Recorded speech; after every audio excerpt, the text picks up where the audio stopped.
Good evening बच्चों, आइए हम आपको अब गणित का सिलेबस पढ़ाते हैं। अभी तक मैंने 4 सिलेबस बना दिए हैं। अब गणित का सिलेबस है। गणित का सिलेबस में आपको देखते हैं कि क्या आएगा और कहाँ से क्या क्या चीज़ें पूछी जाएंगी। तो विषय गणित में आप लोग ध्यान दीजिए कि क्या क्या है चीज़ें। गणित है तो बहुत कठिन नहीं, सरल ही सब्जेक्ट माना जाएगा गणित को। बच्चे करते नहीं हैं, पढ़ते नहीं हैं, और जब आप पढ़ेंगे नहीं तो अच्छे से कुछ भी नहीं हो सकता। पढ़ना ही क्या है, जब आप पढ़ेंगे तभी अच्छे से आप चीज़ें कर पाए। और लिखना, जब तक आप लिखेंगे नहीं तब तक आप तो गणित में आपका 30% जो सिलेबस कम किया गया है, पहले उसकी हम चर्चा करते हैं। और 70% सिलेबस जो बचा है उसकी चर्चा हम आगे करेंगे। पहले हम आपका आ जाएंगे किसमें, बीजगणित में आ जाएंगे। तो बीजगणित को क्या कहते हैं, अलजेब्रा कहते हैं। तो बीजगणित में आपके हम बहुपद के शून्यांक, बहुपद हटाया गया है। क्या हटाया गया है, बहुपद हटाया गया है। समांतर श्रेणियाँ हटाई गई हैं। और ज्यामिति में क्या हटाया गया है, वृत्त की स्पर्श रेखा तथा स्पर्श बिंदु हटाया गया है। त्रिकोणमिति की सर्वसमीकरण हटाया गया। जो ये sine square theta plus cos square theta बराबर 1 होता है, ऐसे करके 3 सूत्र थे, इसको हटा दिया गया है। ठीक है। और प्रायिकता हटा दी गई है। प्रायिकता क्या कर दी गई है, हटा दी गई। प्रायिकता का सैद्धांतिक परिभाषा और एकल घटना पर आधारित सामान्य प्रश्न, इस चीज़ों को हटा दिया। 30% सिलेबस आपका गणित का यहीं से कम किया गया है। तो आप पहले नंबर पे क्या देखेंगे, पहले नंबर पे बीजगणित में आप देखेंगे तो बहुपद हटाया गया है। क्या हटाया गया है, बहुपद हटाया गया है। फिर समांतर श्रेणियाँ हटाई गई हैं। फिर आप इकाई 4 में आ जाएंगे तो ज्यामिति हटाई गई है। और ज्यामिति में क्या हटाया गया है, तो ज्यामिति में वृत्त की स्पर्श रेखा था स्पर्श बिंदु, वृत्त की स्पर्श रेखा स्पर्श बिंदु से होकर जाने वाली त्रिज्या पर लंब होती है, इसको हटाया गया है। किसी वाह्य बिंदु से खींची गई 2 स्पर्श रेखाओं की लंबाइयाँ बराबर होती है, इसको हटाया गया है। ठीक है। तो आप लोग इसको देख रहे हैं कि क्या क्या चीज़ें हटाई गई हैं। तो आप आइए हम जहाँ से आपका पेपर बनेगा 70% जो आपका पेपर बनेगा, जो 70 नंबर का बनेगा। कितने नंबर का पेपर बनेगा बच्चों, 70 नंबर का। तो 70 नंबर का जो पेपर बनेगा वो आपके हाई स्कूल में गणित का, उसके बारे में हम चर्चा कर लेते हैं। तो आपका संख्या पद्धति, तो जो आपका मतलब एक ही टेक्स्ट बुक है, आपकी एक ही टेक्स्ट बुक है, उसमें आप लोग देख लीजिएगा कि संख्या पद्धति में जो कि 5 नंबर का आएगा। संख्या पद्धति कितने नंबर की आएगी, 5 नंबर की आएगी। बीजगणित की आपकी 18 नंबर की आएगी। संख्या पद्धति में सिर्फ 5 नंबर का रहेगा। संख्याओं का प्रकार क्या होता है अभाज्य संख्याएं, भाज्य संख्याएं, परिमेय संख्या, ये सभी संख्याएं रहती है। और निर्देशांक ज्यामिति आपका 5 नंबर का रहेगा। और ज्यामिति आपका 12 नंबर का रहेगा। और त्रिकोणमिति आपका जो है 10 नंबर का रहेगा। और मेंसुरेशन आपके 10 नंबर का रहेगा। और सांख्यिकी तथा प्रायिकता आपका 10 नंबर का रहेगा। अभी आप कहेंगे कि सर अभी तो आप बताया कि प्रायिकता हटा दी गई है। तो प्रायिकता की सैद्धांतिक परिभाषा हटाई गई है, एकल घटना पर आधारित सामान्य प्रश्न हटाए गए, न कि पूरा। अब ऐसे कहेंगे तो ऐसे तो बीजगणित में भी हटा देते, तो अब ऐसे आप कहेंगे कि नहीं पूरा सिलेबस ही हटा दिया, तो ऐसी बात नहीं है। ठीक है। और आप इसको ये चीज़ें पता होना चाहिए कि आप 70 में कितना पाएंगे तो पास हो जाएगा। 70 में आप न्यूनतम उत्तीर्णांक 23 नंबर का है और कुल 33 अंक का है। तो आपका न्यूनतम उत्तीर्णांक अगर आप 70 में 23 पा जाएंगे तो आप पास माने जाएंगे। ठीक है। मगर आपको ऐसा नहीं करना है कि 70 में 23 पाना है। आपको 70 में कम से कम 55 नंबर या 65 प्लस तो रहना ही चाहिए। मतलब औसत आप देखा जाए तो 45 प्लस रहना चाहिए। 45 अगर प्लस नहीं रहेगा औसत में आपका मैथ में तो अच्छा नहीं है, क्योंकि आप पढ़ाई कर रहे हैं, रेगुलर पढ़ाई जो कर रहा है उसका तो 50 प्लस रहना चाहिए। रेगुलर जो पढ़ाई कर रहा है उसका 50 प्लस रहना चाहिए मैथ में। ठीक है। आप लोग अगर इसको देखेंगे तो आप लोगों को चीज़ें अच्छे से कंठस्थ होंगी कि क्या क्या चीज़ें पढ़ना। अब ऐसे अगर आप लोग पढ़ने लगेंगे तो जानकारियाँ बहुत है पढ़ने के लिए, मगर एक सीमित दायरा है। एक सीमित दायरे में रख के हम तैयारी करेंगे और अच्छे से स्ट्रेटजी बना के तैयारी करेंगे, हमें क्या पढ़ना है क्या नहीं पढ़ना है। अब ऐसे तो जानकारियाँ तमाम है, मगर हमें क्या पढ़ना है क्या नहीं पढ़ना है, इस बारे को विधिवत, इस 2 वाक्य पे आप विधिवत मतलब चर्चा करिए और जानिए, चर्चा परिचर्चा करिए कि क्या चीज़ें पढ़नी है क्या चीज़ें नहीं पढ़नी है, जिससे कि हमारा ज़्यादा से ज़्यादा हम स्कोर कर ले जाएँ, ज़्यादा से ज़्यादा नंबर हम पाएँ। ठीक है। संख्या पद्धति जो बताया मैंने कि 5 नंबर का रहेगा।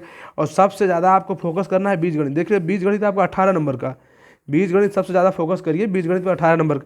और पूरा मिला के 70 नंबर, ये पूरा मिला करके 70 नंबर हो गए। तो बीजगणित में आप ज़्यादा फोकस करिए, क्योंकि बीज नंबर गणित आपका 18 नंबर का रहेगा। तो आइए संख्या पद्धति में वास्तविक संख्या में क्या क्या चीज़ें होती हैं, ये चीज़ें हम आपको बताएंगे आगे। 5 नंबर का रहेगा। बीजगणित में देखिए तो वास्तविक संख्या में न्यूक्लियड विभाजन प्रमेय का है, अंकगणित पर आधारित प्रमेय है, उदाहरण है ये चीज़। अपरिमेय संख्याओं का सत्यापन है, परिमेय संख्याओं का साध तथा अशांत आवर्ती दशमलव पदों में निरूपण करना है, ये चीज़ें हैं इसमें वास्तविक संख्या पद्धति में। बीजगणित में आप आ जाइए तो बीजगणित में आप देखेंगे कि 2 चर वाले रैखिक समीकरण युग में कैसे समीकरण हल किया जाता है। तो प्रतिस्थापन की विधि क्या रहती है, इसमें जो विधियाँ रहती है, प्रतिस्थापन की विधि, विलोपन की विधि और बीज गुणन विधि। मतलब आप जानते हो कि विधियाँ कई प्रकार की होती हैं, इसमें प्रतिस्थापन विधि, विलोपन विधि और बीज गुणन विधि, यही दो आपको करना है। द्विघात समीकरण, फिर क्या है, द्विघात समीकरण है। द्विघात समीकरण में ax² plus bx² plus c=0, ये आपको पता ही है। ये द्विघात समीकरण का क्या होता है, मानक सिद्धांत होता है। मानक सिद्धांत होता है द्विघात समीकरण का, ठीक है। तो सूत्रों के द्वारा द्विघात समीकरण गुणनखंड द्वारा पूर्ण वर्ग बनाकर हल निकालना। द्विघात समीकरण का विविक्तीकरण और उनके मूलों की प्रकृति के बीच संबंध। द्विघात समीकरण के दिन प्रतिदिन के अनुप्रयोगों तथा इन पर आधारित इबारती प्रश्न। इबारती कहेंगे मतलब जो आपको मतलब जो हर साल मतलब सब प्रश्न पूछे जाते हैं उसी को हम लोग इबारती कहते हैं। निर्देशांक ज्यामिति में आप आ जाइए। निर्देशांक ज्यामिति में आपको आप लोगों को दिख रहा है ना, निर्देशांक ज्यामिति में, निर्देशांक ज्यामिति में अच्छा आप लोगों को ये चीज़ें दिख रही थी कि नहीं दिख रही थी, ये एक बार इसको फिर से देख लीजिए। अगर नहीं दिखी होगी तो वास्तविक संख्याएं और परिमेय संख्याएं, इसको मैंने पढ़ा दिया था। अब इस तरफ क्या आप आते हैं, इसमें देखिए कि क्या है चीज़ें। यह मतलब निर्देशांक ज्यामिति 5 नंबर का, निर्देशांक ज्यामिति 5 नंबर का रहेगा, जो कि रेखा द्विविमीय निर्देशांक ज्यामिति की अवधारणा। आपको अवधारणा जाननी है, रैखिक समीकरणों के ग्राफ, दूरी सूत्र, विभाजन सूत्र, आंतरिक विभाजन, ये जानना है।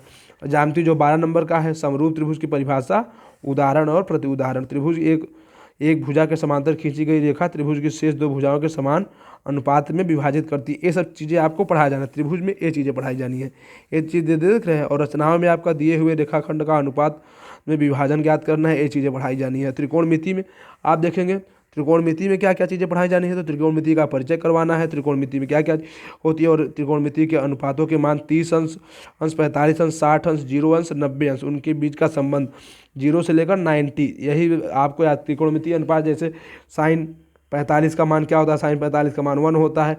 ये सब चीज़ों आपको जानना है और विशेष कोई बातें नहीं हैं और ज़्यादा टफ नहीं है। अगर आप लोग पर डे अगर रेगुलर क्लास लेते हैं, रेगुलर क्लास अटेंड करते हैं तो कोई ज़्यादा दिक्कत नहीं है। हम इतने अच्छे से पढ़ाएंगे कि आप लोगों को कोई समस्या नहीं आएगी। त्रिकोणमिति सर्वसमीकाएँ, त्रिकोणमिति जो सर्वसमीकाएँ हैं, साइन प्लस कास थीटा बराबर 1, इसको जानना है। ऊंचाई और दूरी, ऊंचाई और दूरी का भी एक प्रश्न आता है। आपको 100% है कि ऊंचाई और दूरी का एक प्रश्न तो आता ही है 10th में, जो कि आपको बता देंगे।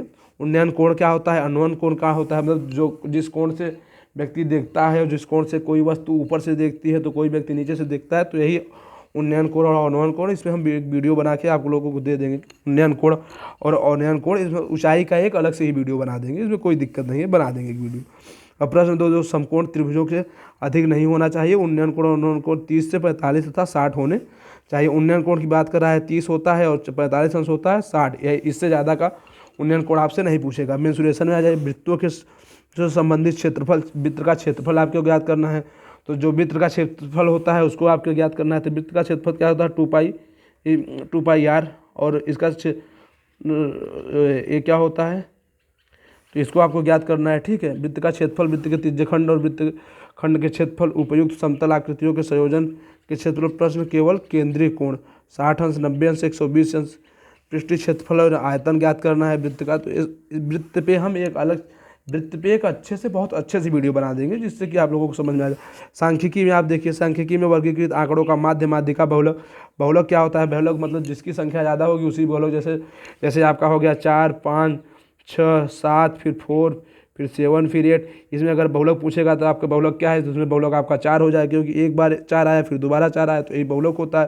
बहुलक मतलब जिसकी बहुत ज़्यादा बार आवृत्ति होती है उसी को हम लोग बहुलक कहते हैं। तो माध्य और माध्यिका, इस पर भी एक सांख्यिकी का एक अच्छे से बना देंगे, कोई दिक्कत नहीं है।